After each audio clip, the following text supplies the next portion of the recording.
What's the difference between there and their, এই তিনটে দেয়ারের মধ্যে পার্থক্য কি আজকে আমরা সেটাই জানবো।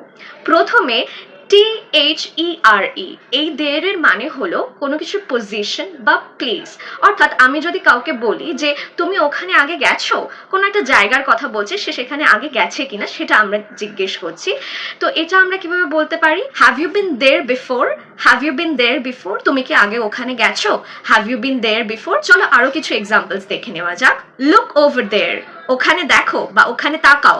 লুক ওভার দেয়ার, সে সেখানে 5টার মধ্যে চলে আসবে, সে সেখানে 5টার মধ্যে চলে আসবে।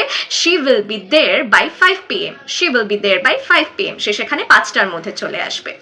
চলো এবার এই দেয়ার অর্থাৎ THEIR, এটার মানে কি সেটা দেখে নেওয়া যাক। এই দেয়ারের মানে হলো তাদের, এটা একটা পজেসিভ প্রোনাউন।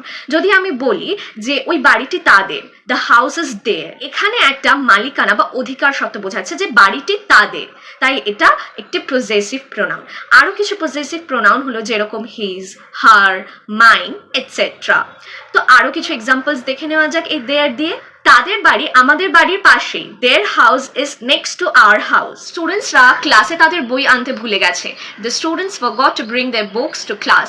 এই দেটি হলো দে এবং আর এর কনস্ট্রাকটিভ ফর্ম অর্থাৎ শর্ট ফর্ম। অনেক সময় আমরা ইংলিশে ফ্লুয়েন্টলি কথা বলতে গেলে এক দুটো ওয়ার্ড একসাথে যুক্ত করে শর্ট ফর্মে বলে থাকি, সেরকমই দে এবং আর এর শর্ট ফর্ম হলো দেয়ার অর্থাৎ THEYRE, দেয়ার হলো দে এবং আর এর কনস্ট্রাকটিভ ফর্ম। চলো কিছু এক্সাম্পলস দেখে নেওয়া যাক। They are the student of class 10, তারা ক্লাস 10 এর student. They are the student of class 10, তারা আজকে আসছে না, they are not coming today, they are not coming today.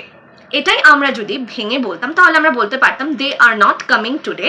এটাই মানে স্পিডে যখন বলবো তখন আমরা বলতে পারি they are not coming today, they are not coming today.